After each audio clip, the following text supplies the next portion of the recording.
저는 20대 초반의 평범한 대학생 남자입니다. 저는 학창 시절부터 있는 듯 없는 듯 눈에 띄지 않는 그런 조용한 캐릭터의 학생이었습니다. 그렇다고 공부를 열심히 한 것도 아니고 그저 학교에 가봤자 공부는 안 하고 매일같이 잠만 자는 그런 학창 시절을 보냈었죠. 그러던 중 저희 엄마의 심장이 급격히 안 좋게 되면서 큰 수술을 하시게 되었습니다. 그때 정말 수술실 앞에서 울면서 기도했습니다. 제발 깨어나기만 해달라고요. 그러면서 깨달았습니다. 제가 엄마에게 효도를 할 수 있는 시간이 그렇게 많지 않겠구나라는 걸요. 솔직히 엄마가 제 곁을 일찍 떠날 거라는 생각은 하지를 못했습니다. 왜냐하면 저희 엄마는 제 친구들의 엄마들과 비교하면 나이가 훨씬 어렸기 때문에 그랬던 것 같네요. 엄마는 이른 나이에 저를 가지셔서 21살에 저를 낳으셨다고 하더라고요. 그래서 아주 젊은 편에다가 외모도 동안이셔서 길을 가거나 마트에 갔을 때도 엄마 아들로 보지를 않고 누나와 동생 정도로 보는 경우도 많았을 정도였습니다. 아무튼 하늘이 제 기도를 들어주셨는지 정말 다행스럽게도 엄마의 수술은 무사히 끝나서 회복을 하셨고 그때부터 저는 제대로 정신을 차리고 공부를 시작하게 되었습니다. 어릴 때부터 목표로 사나운 꿈이 있었던 것도 아니었기에 대학교부터 가자고 마음을 먹었었죠. 그래서 정말 미친 듯이 공부를 했고 결국 삼수를 한 끝에 서울에 있는 명문 대학교에 입학을 하게 되었죠. 정말 말도 못할 정도로 고생해서 들어갔기 때문에 저와 가족들은 누가 보면 창피할 정도로 모두 다 같이 얼싸안고 기뻐했습니다. 대전이 고향인 저는 학교에 다니기 위해 서울에 자취방을 구하게 되었고 드디어 꿈에 그리던 대학교 생활을 시작하게 되었습니다. 삼수 만에 꿈에 그리던 대학에 가는 거라 저는 남들보다도 더 대학 생활에 기대가 많았었죠. 하지만 심장이 좋지 않은 엄마는 제가 타지 생활을 하게 되어서 과할 정도로 걱정을 많이 하셨습니다. 그래서 엄마의 어릴 적 친하게 지내던 친구분이 서울에서 살고 계셨는데 그 아줌마에게 부탁을 해서 시간이 될 때마다 저에게 한 번씩 들러서 좀 봐달라고 부탁을 하시더라고요. 그렇게 저는 서울에 자취방을 구할 때 엄마의 친구분을 처음으로 만나게 되었습니다. 첫인상은 조금 놀랐습니다. 엄마가 친구분이 예쁘다고 하셔서 그냥 하는 말인 줄 알았는데 너무 미인이더군요. 심지어 저희 엄마도 동안이라고 생각하면서 살아왔지만 이 아줌마는 훨씬 더 어려 보이는 외모였죠. 그리고 만나기 전에 간단히 이야기를 들었는데 엄마의 친구분도 결혼을 하셨지만 성격 차이로 이혼을 하신 상태라고 하셨고 지금은 사업을 하고 있어서 돈을 잘 벌면서 싱글라이프를 즐기면서 지내신다고 하더라고요. 처음에는 호칭을 어떻게 해야 하나 정말 망설여졌습니다. 엄마와 또래여서 그렇지 아줌마라고 하기엔 남들이 보면 이상하게 생각할 정도였기 때문이죠. 왜냐하면 제 엄마 친구여서 호칭을 아줌마라고 했을 뿐이지 겉으로 보면 몇 살 차이도 안 나 보이는 누나로 보였거든요. 아무튼 그렇게 강렬했던 첫 만남을 뒤로하고 제가 자취를 시작하게 된 후로도 아줌마는 감사하게도 2주에 한 번씩은 저를 찾아와서 잘 지내는지 보셨고 친구 아들이 타지에 와서 고생한다고 밥도 몇 번 사주시고 용돈도 주셨습니다. 그런데 그런 아줌마를 보면 볼수록 제 감정이 이상하다고 느껴졌습니다. 아줌마를 처음 봤을 때만 해도 단순히 엄마의 친구라고만 생각했는데 시간이 지날수록 아줌마에게 이상한 감정이 들기 시작하더라고요.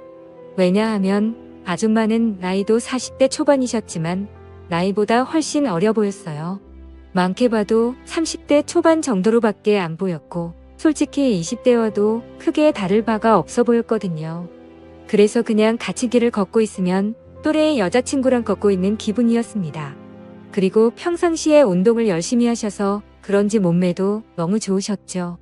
복장도 항상 평범한 의상보다는 남자들의 눈길이 갈 수밖에 없는 그런 의상을 주로 입었었고 제가 느꼈던 첫 느낌은 젊은 사업가의 아주 세련되고 예쁜 전형적인 서울 여자 같다는 느낌이었죠. 하지만 그렇게 생각을 하면 안 되는 걸 너무 잘 알았습니다. 아줌마는 제 엄마의 친구인데 이건 아니다 싶다고 생각을 했고 이상한 생각은 상상조차 해서도 안 된다고 제 스스로를 더욱 엄격히 대했습니다. 그러면서도 저는 저를 잘 챙겨주는 아줌마에게 항상 감사한 마음이 컸었고 엄마한테도 아줌마가 잘 챙겨주셔서 밥도 잘 먹고 있고 아주 잘 지낸다며 걱정 말라고 말씀을 드렸습니다. 그런데도 참 지금 생각해봐도 아이러니한 것 같습니다. 이상하게 대학교에는 젊고 활기가 넘치는 여자들이 가득했지만 그런 여대생들에게는 호감이 가지 않고 성숙한 느낌의 아줌마한테만 자꾸 마음이 끌렸던 게 신기하네요. 누가 봐도 정신이 나간 놈 같다고 생각하시겠지만 저도 같은 생각입니다. 생각을 하지 않으려고 아무리 애를 써봐도 계속 생각이 나는 걸 어떻게 하나요? 차라리 한 번씩 만나지 않거나 연락을 안 했으면 모르겠는데 그때 당시에는 아줌마를 2주에 한 번 정도씩은 꾸준히 만났고 챙겨주신 용돈도 잘 쓰고 있고 학교 생활도 재밌게 하고 있다면서 안부 연락은 계속해서 했었습니다. 아무튼 저는 그런 제 마음을 제어하기가 힘들어서 일부러 더 바쁘게 대학 생활을 했고 이상한 생각을 떨쳐내려고 노력했었죠.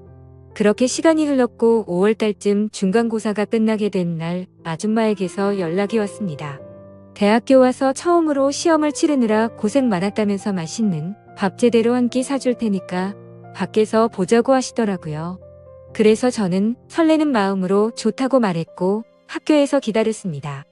여성들이 탈만한 고급스럽고 세련된 오픈카를 타고 오는데 진짜 엄청 고급져 보여서 우와 소리가 저절로 나오더라고요. 처음 타보는 외제차에 감동하는 동시에 아줌마의 능력이 멋있어서 더 예뻐 보였습니다. 그렇게 저희는 강남 핫플레이스로 향했고 딱 봐도 엄청나게 비싸 보이고 고급스러운 건물에 도착했습니다. 비싸 보이는 꽃등심을 대수롭지 않게 시키는데 역시 사업을 하셔서 그런지 여유가 넘쳐 보이더라고요. 평생을 1인분에 3,000원짜리 냉동 삼겹살만 먹다가 1인분에 몇만 원씩 하는 꽃등심을 먹으려다 보니 겉으로는 아무렇지 않은 척했지만 속으로는 너무 감격하면서 먹었던 것 같습니다. 그러면서 갑자기 술은 잘 먹냐고 물어보셨습니다. 사실 삼수하면서 공부만 미친 듯이 하느라 술을 자주 마시지는 않았습니다. 하지만 제가 타고나기를 술을 잘 마셨었기에 자신감 반 장난 반으로 말했죠. 저는 주량이 무적에 가까워서 살면서 취해 본 적이 없다면서 장난스럽게 말했습니다. 그러면 시험 끝난 기념으로 소주 한 잔 해볼까? 하시면서 술을 시키더라고요. 저는 오랜만에 소맥을 마시고 싶다고 하면서 소맥을 마시자고 했어요. 그렇게 아줌마와 저는 소맥을 한 잔, 두 잔 쉴 새 없이 마셨습니다. 대학교에 입학하고 나서도 저는 장학금이 절실했기 때문에 매일같이 학교 집 이렇게만 생활하다 보니 술 마시는 것 또한 참 오랜만이어서 술이 술술 넘어가더라고요. 저는 아줌마와 술을 마시면서 만나게 된 이후로 처음으로 이런저런 얘기를 많이 나누게 되었습니다. 아줌마는 술이 조금씩 취하시는지 과거에 있었던 이야기들을 하시더라고요. 2년 전에 결혼을 했었는데 결혼 생활이 생각과 달리 너무 마음에 맞지 않아서 겨우 1년 만에 서로 간의 합의로 이혼을 하게 됐다고 얘기를 해주시더군요. 그래서 그런지 요즘 많이 외롭다면서 편안하게 만날 남자가 있었으면 좋겠다고 하시더라고요. 사실 그런 말을 갑자기 왜 하는지 의아하긴 했었지만 술이 취해서 그런가 보다 하고 그냥 그러려니 했습니다. 그러더니 저한테도 질문을 하셨습니다. 삼수하느라 공부만 엄청 했다고 들었는데 대학 생활은 어떤 것 같냐며 이제는 대학교에 들어가서 여자친구들도 많이 만나고 좋지 않냐고 하시는 겁니다. 그래서 저는 시큰둥하게 대학 생활이 뭐 지루하고 다 똑같은 것 같아요 라고 말하고 오히려 학교에서 노는 것보다 아줌마랑 노는 게 더 재밌네요 라고 말해버렸습니다. 설마 내 말에 기분이 나쁘면 어떨까 걱정하면서 쳐다봤더니 아줌마는 내심 기분이 좋은지 피식 웃으시더라고요. 근데 그렇게 피식 웃는 모습을 보니까 술에 취해서인지 또 너무 예뻐 보이더라고요. 그리고 대학교 애들이랑은 다르게 눈길이 가는 의상 때문에 본능적으로 자꾸만 쳐다보게 되었습니다. 그렇게 배가 불러올 때쯤 아줌마는 저녁은 다 먹은 것 같으니 이제 슬슬 일어나자고 하시더군요. 내심 조금 더 같이 있고 싶은 생각도 있어서 조금 서운해 하려고 하는데 아줌마는 여기 근처에 이자카야 좋은 곳이 있는데 간단히 한 잔 더 괜찮냐고 물어보시더라고요. 그래서 저는 혹시라도 생각이 바뀔까봐 기분이 들떠서는 얼른 좋다고 말했습니다. 그렇게 아줌마와 저는 근처에 있는 이자카야로 갔습니다. 친구들이랑 이자카야도 종종 가봤는데 그곳은 엄청나게 고급져 보이더라고요. 안주도 엄청나게 화려하게 나왔고 무슨 이런 데가 다 있나 싶었습니다. 이자카야에서는 소주 맥주 대신 비싼 사케를 시켰고 맛이 깔끔하고 별로 세지 않구나 생각하면서 계속해서 마셔댔습니다. 아무 생각 없이 정신을 놓고 마시다 보니 갑자기 술이 확 취하게 됐고 조금만 더 마시면 필름이 끊길 만큼 취해버렸죠. 그런데 제가 주량이 엄청 세서 이 정도였지 아줌마는 이미 엄청 많이 취하셔서 잠을 자고 있더라고요. 그래서 저는 이제 집에 가야 할 것 같다고 아줌마를 계속해서 깨웠습니다. 하지만 이미 만취해버린 아줌마는 정신을 완전히 놓은 채로 자고 있어서 어떻게 해야 할지 너무나도 난감하더군요. 결국 저도 술이 너무 많이 취한 상태여서 제정신이 아니어서 그랬던 건지 일단은 아줌마를 저희 집으로 데리고 갔습니다. 지금 다시 생각을 해봐도 그때 도대체 무슨 생각으로 그랬는지 모를 정도인 걸 보면 아마 필름이 끊겼었던 것 같네요. 집으로 들어가서 아줌마를 침대 위에 눕혀드리고 저는 곧바로 씻으러 들어갔습니다. 샤워를 하고 있으니 조금은 술에서 깨는 기분이었습니다. 그런데 문득 생각해보니 아무리 그래도 다 큰 남자 집에 여자가 와서 자고 있다고 생각하니 기분이 묘하더군요. 하지만 그런 생각조차도 잠깐이었습니다. 감히 엄마의 친구한테 이게 무슨 생각이냐고 제 스스로 반성을 하게 되었고 개운하게 씻었으니 나가서 그냥 잠이나 자자라고 생각을 했습니다. 그렇게 저는 샤워를 마치고 자려고 하는데 아줌마가 이불을 덮지 않고 자고 있더라고요. 그래서 이불을 다시 덮어드리고 있는데 아줌마가 갑자기 제 손을 잡으시더군요. 저는 갑작스러운 상황에 너무 깜짝 놀라서 아줌마를 쳐다봤더니 아줌마는 술에 취한 척을 했었던 건지 뭔지는 모르겠지만 약간은 혀가 꼬인 목소리로 말을 하시더라고요. 너도 나한테 그동안 관심 있는 거 아니냐면서 매일 만날 때마다 힐끗힐끗 쳐다보는 거 아무 생각 없이 쳐다본 거냐고 하더군요. 그리고 왜 나한테 매일같이 연락하고 나랑 노는 게 좋다고 했냐라고 물어보니 할 말이 없어지더라고요. 그렇게 말하고는 우리 다 큰 성인이고 불법을 저지르는 것도 아닌데 솔직해지자고 하셨습니다. 혹시라도 우리가 만나는 게 너희 엄마가 알까봐 걱정되는 거면 비밀로 하자고 하더라고요. 그 말에 저도 제 마음을 숨길 필요가 전혀 없다고 느껴졌고 아줌마의 제안에 그러자고 했습니다. 그렇게 아줌마와 저는 남들에게는 비밀로 한 채로 연인 사이가 되어버렸습니다. 하지만 평범한 연인들과는 거리가 멀었고 달랐습니다. 아줌마는 우리가 결혼을 전제로 만나는 것도 아니고 서로가 챙겨주고 만나는 건 좋은데 언제든지 다른 사람을 사랑하게 된다면 쿨하게 보내주자고 하더라고요. 처음에는 그 제안이 좋은 건지 안 좋은 건지 멍하긴 했는데 저에게는 전혀 나쁠 게 없다고 생각이 되었습니다. 그렇지만 겉으로 봤을 때 아무리 비슷한 또래로 보인다고 하더라도 아줌마와 저의 나이 차이는 너무 많이 났기 때문에 내심 마음이 걸리기는 하더라고요. 그러던 중 아줌마와 같이 다른 연인들처럼 즐겁게 홍대 거리를 걸어다니면서 데이트를 하고 있었습니다. 그런데 갑자기 누가 뒤에서 말을 걸어서 돌아봤더니 대학교 친구 2명이 제게 인사를 건네더라고요. 그래서 인사를 하고서 친구들은 옆에 계신 분은 누구냐며 혹시 여자친구냐고 물어보길래 당황해서 멈칫하고 있는데 제가 당황한 걸 눈치채신 건지 아줌마가 여자친구는 아니고 아는 누나라고 말을 해버린 거죠.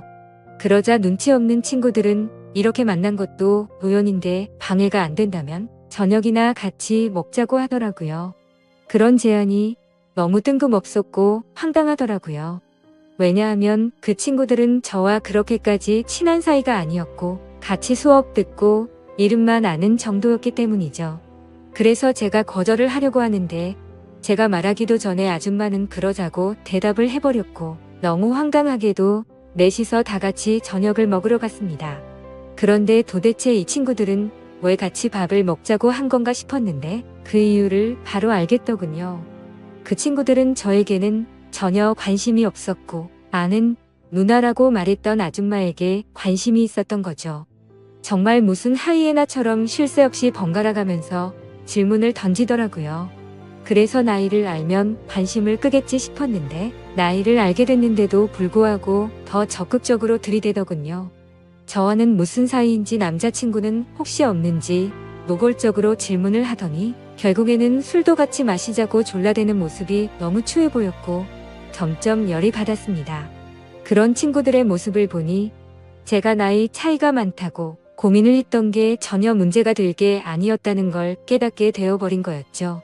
저는 더 이상은 같이 자리를 하고 싶지 않았고 아줌마에게 카톡으로 그만 일어나고 싶다고 했습니다. 그러자 아줌마는 내일 일이 있어서 술은 못 마실 것 같고 그만 일어나야 할 것 같다면서 자리에서 일어났죠. 그제서야 아줌마에게 번호라도 알려주면 안 되냐고 집요하게 달라붙더군요. 아줌마는 제가 불쾌해야 하는 걸 알았기에 번호는 다음에 기회가 된다면 알려준다면서 거절을 했고 그렇게 자리는 끝났습니다. 그런데 학교에서 그 친구들은 또다시 지묘하게 번갈아 가면서 저를 찾아오더군요. 아줌마의 연락처를 알려주면 안 되냐는 말과 첫눈에 반했는데 소개를 시켜달라고 똑같이 말을 하더라고요. 아무튼 그냥 더 이상은 상대를 하기 싫어서 사실은 우리 친형이랑 잘 되어가는 누나라고 말을 해버렸습니다. 그러자 그때부터는 더 이상 저를 괴롭히지는 않더군요. 그때 그 계기로 내 또래 친구들이 봐도 아줌마는 어려 보이고 정신을 못 차릴 만큼 매력적이구나라는 걸 다시 알게 되었던 거죠. 그러다 한 번은 아줌마의 집으로 놀러도 가게 되었습니다. 바닥은 온통 대리석이고 집 평수도 엄청 넓어서 진짜 잘 사는구나 생각을 했습니다. 그래서 원룸인 제 자취방보다도 아줌마 집에서 보내는 게 훨씬 더 좋았습니다. 사업을 하셔서 그런지 집에 좋은 양주도 종류별로 엄청 많았고 모든 가구가 고급스러워서 분위기도 좋고 왠지 부자가 된 듯한 기분이 들었거든요. 아줌마를 만나면서도 한참 뒤에 알게 된 사실이지만 알고 보니 아줌마는 SNS에서도 엄청 유명했었고 유명세를 타서 인터넷 쇼핑몰 사업을 했는데 그게 정말 초대박이 나서 돈방석에 앉은 거라고 하더라고요. 그때서야 모든 걸 이해할 수가 있었습니다. 아줌마가 옷을 왜 그렇게 세련되고 예쁘게 입는가 했더니 그 이유가 이거였구나 싶었습니다. 그렇게 평소에는 남들처럼 평범한 대학교 생활을 했고 절대 평범하지는 않지만 좋은 만남을 가지고 있을 때였습니다. 본가에서 연락이 왔는데 엄마가 요즘 들어서 몸이 조금 좋지 않다고 연락이 왔고 저는 곧바로 잠깐 고향에 내려갔습니다.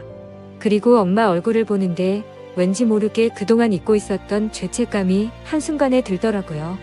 그래서 속마음으로 아줌마와의 만남을 끝내야겠다라는 생각이 들게 되었고 다시 서울로 올라가서는 아줌마가 제게 연락을 해도 답장조차 하지를 않았습니다. 물론 엄마 친구여서 멀리 한 것도 있지만 그때 당시에는 사실 그 이유만 있는 건 아니었습니다. 저도 모르게 대학교의 선배 한 명이 점점 마음에 들었고 썸을 타고 있었기 때문이었죠. 그 선배랑 더욱 친해지고 싶었고 제 로망이었던 캠퍼스 커플까지 꼭 해보고 싶더라고요.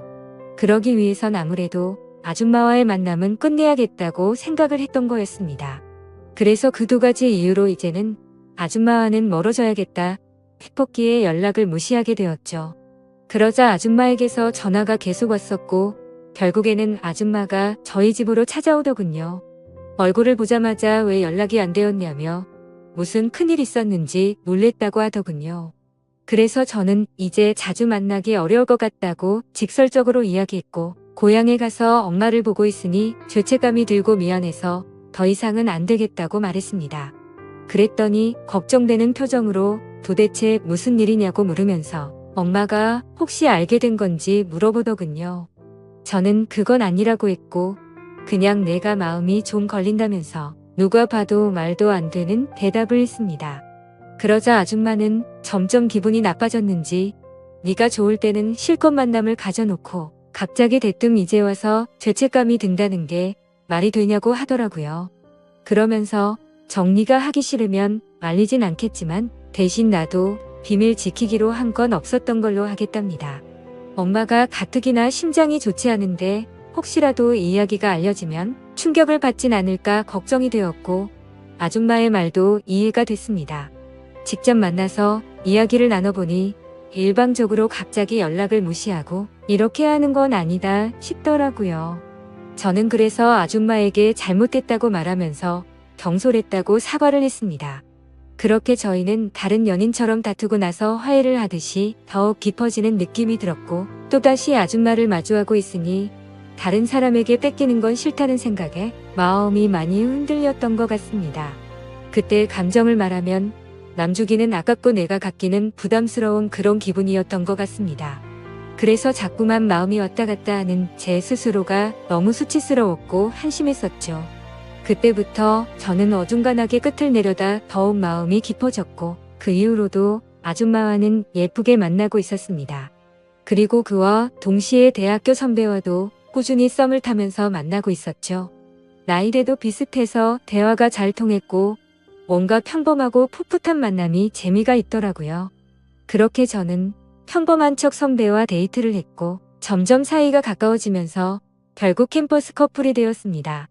선배는 순수한 마음으로 장난치듯이 다른 여자 눈만 마주쳐도 가만 안 둔다면서 장난을 치는데 그 말에 거짓말로 대답을 하니까 왠지 마음이 더 무거워졌어 아줌마와는 정말 만남을 끝내야겠다 싶더라고요.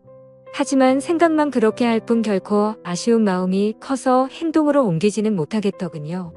그래서 시간이 가면 갈수록 제 죄책감은 커져갔습니다.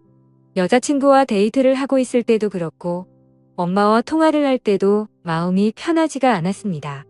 그렇게 불편한 마음을 안고서 대학교 선배를 만난 지도 한 달 정도가 됐을 때 술을 마시고 함께 이야기를 하고 있는데 갑자기 뭔가 조금 묘한 기분이 들더라고요. 분명히 바라만 봐도 행복하고 좋은 건 맞는데 서로가 뭔가 맞지 않는 느낌이랄까. 아무튼 그날 그 생각이 들고 나서부터는 아줌마와 여자친구가 조금씩 비교가 되기 시작하더니 확실히 제게는 아줌마와의 만남이 훨씬 더 좋구나라고 느껴졌습니다. 그러다 어느 날 아줌마와 같이 술을 마시다가 거짓말을 하면서 만나는 건 아닌 것 같았기에 그동안 있었던 모든 사실들을 전부 다 솔직하게 털어놓았습니다. 사실은 요즘 대학교 선배랑 사귀고 있는데 이제 우리는 그만 만나는 게 어떻겠냐고 물어봤죠. 하지만 제 예상과 달리 돌아오는 대답이 조금 충격적이었습니다. 아줌마는 나는 괜찮다며 예쁘게 잘 만나라면서 응원해준다고 하더라고요. 저는 순간 뭐지? 라는 생각이 들었습니다. 뭔가 질투를 하지 않아서 내심 서운하기도 했던 것 같고요. 그래서 그냥 이렇게 된 거. 나도 눈치 보지 말고 편하게 생각하고 만나야겠다고 마음을 고쳐먹었죠. 그렇게 저는 평일에는 여자친구와 데이트를 했고 주말이면 아줌마와 데이트를 했습니다. 확실히 날이 가면 갈수록 드는 생각이 여자친구랑 같이 있을 때도 좋긴 하지만 아줌마랑 있을 때가 뭔가 더 마음도 편하고 여유로워서 더 좋은 것 같더라고요. 그렇게 한 학기가 끝나게 되었고 저는 방학 기간 동안 본가로 내려가서 휴식을 취하고 있었습니다. 집에서 천천히 지금까지 있었던 일들을 돌이켜보니 뭔가 머릿속이 복잡해졌습니다. 평범하지 않게 시간들을 보내다 보니 장학금은 이미 물 건너간 상태였고 저도 모르게 여자친구를 속이고 바람을 피고 있는 상태였으니 머리가 아플 수밖에 없었습니다. 물론 아줌마와의 만남이 먼저였지만요. 카톡 메시지 내용을 봐도 두 사람은 참 많이 달랐습니다. 한 개의 카톡에서는 여자친구랑 달달한 장난을 치고 풋풋하게 대학생스러운 카톡을 나누는 반면 또 다른 한 개의 카톡에서는 언제 올라오냐, 빨리 너랑 놀러 가고 싶다 라는 식으로 할 말만 하는 식의 카톡을 나눴습니다. 그리고 방학 중간에 여자친구를 보러 서울에 올라가면 여자친구랑 며칠 동안 데이트를 했고 본가로 내려오기 전에는 아줌마와 며칠 동안 데이트를 하다가 내려오고는 했습니다. 이 모든 사실을 알면서도 저를 이해해주는 아줌마는 무슨 생각인 걸까 궁금하기도 하지만 또 다른 한편으로는 제 마음을 편하게 해줘서 뭔가 모르게 더 빠져드는 기분입니다. 하지만 그런 마음이 들다가도 현실적인 생각들을 하고 있다 보면 엄마와 여자친구에게 해서는 안 될 짓이라고 생각이 들어서 그만해야 하는 거 아닌가라는 생각이 많이 듭니다. 도대체 이런 말도 안 되는 상황을 누구한테 상담을 받을 수가 없다 보니 많이 답답합니다. 그래서 이제는 비밀로 해야 될 엄마한테 도움을 받아야 하나 싶을 정도로 생각도 많이 바뀐 것 같습니다. 그런데 제 고민만 앞서서 그런 질문을 하면 엄마가 갑자기 너무 충격을 받을까봐 말을 못하고 있죠. 착한 여자친구한테도 너무 미안하네요. 같이 있을 때면 늘 제 미래에 대한 걱정도 같이 해주고 좋은 말을 많이 해주는 착한 마음씨인데 제가 이렇게 뒤에서 엄마 친구와 놀아나고 있다는 걸 알면 절대로 저를 이해 못 해주겠죠? 그런데 그걸 잘 알면서도 아줌마와의 만남은 이제는 끊을 수가 없을 것 같습니다. 저도 제 자신이 너무 정신이 나간 것 같고 화렴치한 걸 잘 알지만 끝내려고 생각도 수없이 해보고 시도도 해봤지만 이제는 제가 더 아줌마를 좋아하는 것 같습니다. 확실히 아줌마를 더 좋아한다고 느꼈던 사건도 있었죠. 평소처럼 아줌마와 데이트를 하고 있는데 아줌마에게 카톡이 하나 오더라고요. 저도 모르게 슬쩍 봤는데 어떤 남자가 주말에 여행을 가자고 하더군요. 그때는 너무 질투심이 나서 오히려 적반하장으로 뭐라고 따지듯이 말했습니다. 나는 여자친구가 생긴 거 다 말해줬는데 왜 다른 남자 생긴 거 말 안 했냐고 따졌죠. 그러자 아줌마는 깊은 사이도 아니고 예전부터 알던 사이라서 그랬다고 하더라고요. 그런데 그렇게 두 사람이 만나는 걸 상상만 해도 너무 화가 나서 그날 하루 종일 아무 말도 없이 있으니까 어차피 같이 여행 갈 생각도 없고 안 만난 지 오래됐으니까 전혀 신경 쓰지 않아도 된다고 하더군요. 그리고 우리 서로 쿨하게 만나기로 했는데 왜 그렇게 화를 내냐면서 저를 달래주는데 제 자신이 너무 비참하고 역겨웠습니다. 저는 편하게 두 사람을 만나면서도 아줌마가 다른 남자를 만난다는 생각에 질투를 하는 게 너무 이기적이었으니깐요. 심지어 그런데도 불구하고 그런 저를 달래주는 아줌마를 보면서 이제는 제가 더 아줌마를 좋아한다는 걸 인정하게 됐고 깨닫게 되었던 거죠. 욕을 먹어도 마땅하지만 어떻게 하는 게 좋을지 말씀 좀 부탁드릴게요. 정신없이 쓴 글이라 엉망진창이지만 읽어주셔서 감사합니다.